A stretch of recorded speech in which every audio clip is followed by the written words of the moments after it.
Welcome to competitive exams material అండి.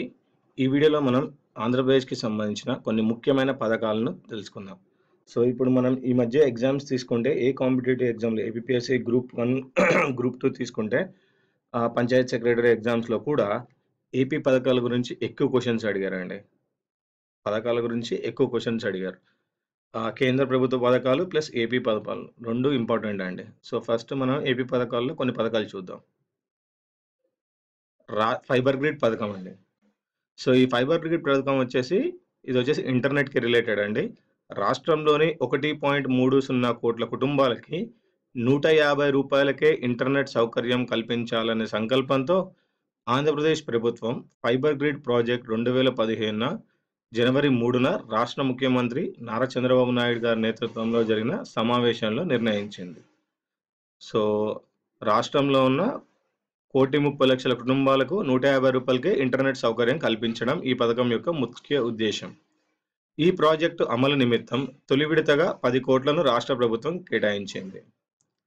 రాష్ట్రంలోని అన్ని గ్రామాల్లో ఇంటింటికి ఇంటర్నెట్ సౌకర్యం కల్పించి ఆంధ్రప్రదేశ్‌ను సాంకేతికంగా అభివృద్ధి పథంలో నడపాలనే లక్ష్యంతో ఫైబర్ గ్రిడ్ ప్రాజెక్టును నిర్మిస్తున్నారు.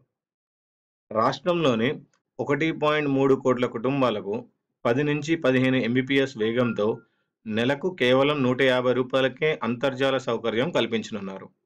సో, ఇంటర్నెట్ చార్జెస్ ఎంత అండి పర్ మంత్? 150. స్పీడ్ వచ్చేసి 10-15. ఈ ప్రాజెక్ట్ మొదటి దశను 2016 మార్చి 17న విశాఖపట్నంలో ముఖ్యమంత్రి నారా చంద్రబాబు నాయుడు గారు ప్రారంభించారు. ఫైబర్ గ్రిడ్ ప్రాజెక్ట్‌తో దేశంలో మొదటి డిజిటల్ రాష్ట్రంగా ఆంధ్రప్రదేశ్ ఆవిర్భవించనుంది. సో, దేశంలోనే మొదటి డిజిటల్ రాష్ట్రంగా ఆంధ్రప్రదేశ్ ఆవిర్భవించనుందండి ఈ ఫైబర్ గ్రిడ్ ప్రాజెక్ట్ ద్వారా. ఈ ప్రాజెక్ట్ ద్వారా కేబుల్, టెలిఫోన్, ఇంటర్నెట్ సేవలను ఏకీకృత వ్యవస్థ పద్ధతిలో ప్రజలకు అందిస్తున్నారు. నెక్స్ట్ 2016 జూలై నెలాఖరుకు రాష్ట్రంలోని అన్ని ఇళ్లకు ఇంటర్నెట్ సమీకృత డిజిటల్ సేవలు అందుబాటులోకి వస్తాయి.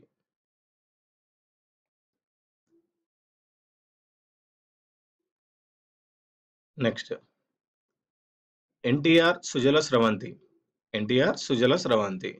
రాష్ట్రంలో ప్రతి కుటుంబానికి రూ. 2కే 20 లీటర్ల శుద్ధమైన మంచినీటిని అందించే లక్ష్యంతో ఎన్టీఆర్ సుజల స్రవంతి పథకాన్ని రాష్ట్ర ముఖ్యమంత్రి చంద్రబాబు నాయుడు గారు 2014 అక్టోబర్ 2న విజయవాడలో ప్రారంభించారు. సో, ఈ ఎన్టీఆర్ సుజల స్రవంతి పథకం యొక్క ముఖ్య ఉద్దేశ్యం ఏంటంటే రూ. 2కే 20 లీటర్ల శుద్ధమైన మంచినీటిని అందించడం.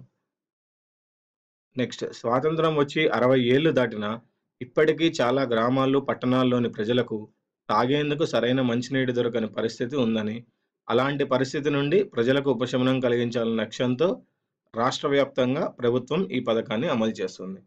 ఈ పథకం ద్వారా రాష్ట్ర ప్రభుత్వం 2014 అక్టోబర్ 2 నుంచి 5,000 జనాభా ఉన్న గ్రామీణ ప్రాంతాలకు మంచినీటి సరఫరా చేస్తున్నారు. ఓకే. సో, ఎన్టీఆర్ సుజల స్రవంతి పథకం ముఖ్య ఉద్దేశ్యం ఏంటంటే ప్రతి కుటుంబానికి, రాష్ట్రంలోని ప్రతి కుటుంబానికి రూ. 2కే 20 లీటర్ల శుద్ధమైన మంచినీటిని అందజేస్తారు. సో, నెక్స్ట్ అక్టోబర్ 2 నుంచి 5,000 జనాభా ఉన్న గ్రామీణ ప్రాంతాలకు మంచినీటిని సరఫరా చేస్తున్నారు.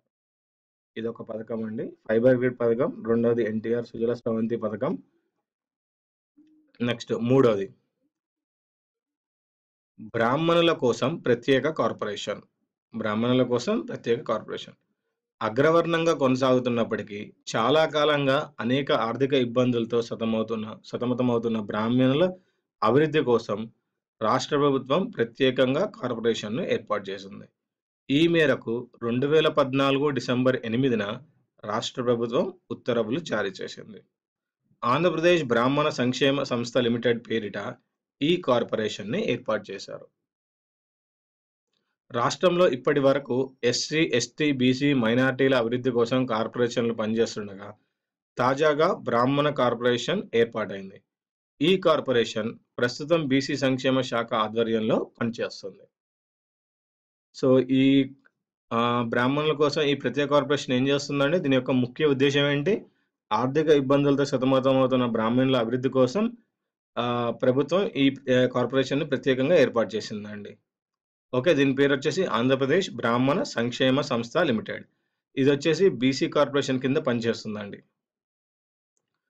నెక్స్ట్ తర్వాత నేరుగా కార్పొరేషన్ విధి విధానాలు రూపొందిస్తారు. 2015 రాష్ట్ర బడ్జెట్‌లో బ్రాహ్మణుల అభివృద్ధికి రాష్ట్ర ప్రభుత్వం 25,00,00,000 కేటాయించింది. అదే మూలధనంతో ఒక్కొక్కటి రూ. 10 షేర్ విలువతో కార్పొరేషన్‌ను ఏర్పాటు చేస్తున్నట్టు ప్రభుత్వం ప్రకటించింది. ఈ సంస్థ తొలి ఎక్స్ అఫీషియో చైర్మన్‌గా వెనుకబడిన సంక్షేమ శాఖ కార్యదర్శి ఎం. దానకిషోర్ నియమించారు. సో, దీనికి చైర్మన్ ఎవరండి? ఈ యొక్క బ్రాహ్మణుల సంక్షేమ సంస్థ లిమిటెడ్ చైర్మన్ ఎం. దానకిషోర్. ఈ సంస్థ చైర్మన్ వెనుకొండ సంక్షేమ శాఖ కార్యదర్శి అండి ఈయన దానకిషోర్ అనే అతను. చైర్మన్ వచ్చేసి ఐవైఆర్ కృష్ణారావు 2015-16 ఆర్థిక సంవత్సరంలో 12,000 బ్రాహ్మణ కుటుంబాలు ఆర్థికంగా ఎదిగేందుకు సహకరించిన రాష్ట్ర ప్రభుత్వం 2016-17లో 50,000 బ్రాహ్మణ కుటుంబాలకు చేయూతనివ్వాలని సంకల్పించింది. సో, ఫస్ట్ 2015-16లో ఏమో 12,000 బ్రాహ్మణ కుటుంబాలకి ఆర్థికంగా సహకరించిందండి. 2016-17 బడ్జెట్‌లో దీన్ని 50,000 బ్రాహ్మణ కుటుంబాలకి చేయూతనివ్వాలని సంకల్పించింది. ఇందుకోసం బ్రాహ్మణ కార్పొరేషన్‌కు 65,00,00,000 ఇవ్వాలని నిర్ణయించింది. నెక్స్ట్ ఇప్పటికే ప్రభుత్వం వృద్ధాశ్రమాల్లో బ్రాహ్మణులకు 3,000 వంతున సహాయం చేస్తుంది. వృద్ధాశ్రమాలు, కమ్యూనిటీ హాల్‌లు నిర్మించాలనుకునే బ్రాహ్మణులకి మొత్తం ఖర్చులో 50% ఈ కార్పొరేషన్ భరిస్తుంది. నెక్స్ట్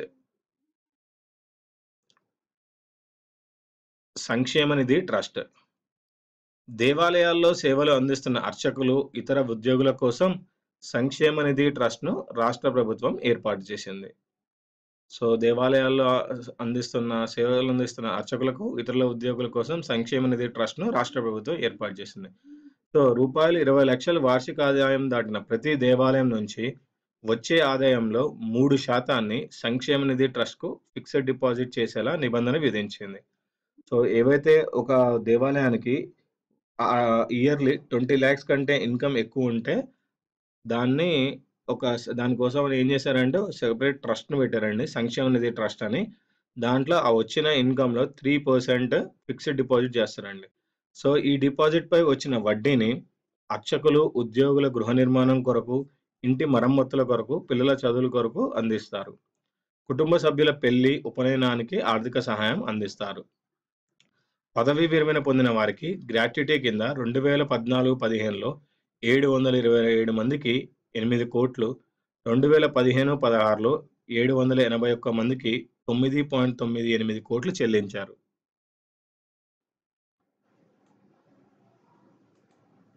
సో, ఇవండి 3 పథకాలు. సో, ఫస్ట్‌దొచ్చేసి ఫైబర్ గ్రిడ్ పథకం. సో, ₹150కే ఇంటర్నెట్ అందించడం. ఆంధ్రప్రదేశ్‌లోని 1,30,00,000 కుటుంబాలకి 1,30,00,000 కుటుంబాలకి అది కూడా 10-15 ఎంబీపీఎస్ వేగంతో. సెకండ్ పథకం వచ్చేసి ఎన్టీఆర్ సుజల స్రవంతి.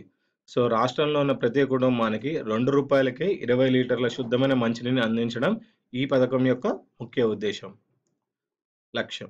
నెక్స్ట్ బ్రాహ్మణుల కోసం ప్రత్యేక కార్పొరేషన్. ఇది మూడోదండి. సో, ఆర్థిక ఇబ్బందులతో ఉన్న బ్రాహ్మణులకి వాళ్ళ యొక్క అభివృద్ధి కోసం రాష్ట్ర ప్రభుత్వం ఈ యొక్క కార్పొరేషన్‌ని ప్రత్యేకంగా ఏర్పాటు చేసిందండి. ఇవండి ఈ 3 పథకాలు. ఈ వీడియో మీకు నచ్చినట్టయితే లైక్ చేయండి, సబ్స్క్రైబ్ చేయండి, షేర్ చేయండి, కామెంట్ చేయండి. మీకేదైనా టాపిక్ పైన నేను వీడియో చేయాలనుకుంటే కామెంట్ సెక్షన్‌లో కామెంట్ చేయండి. నేను యాస్ సూన్ యాస్ ఆ టాపిక్‌ని వీడియో చేస్తాను. Thanks for watching this video.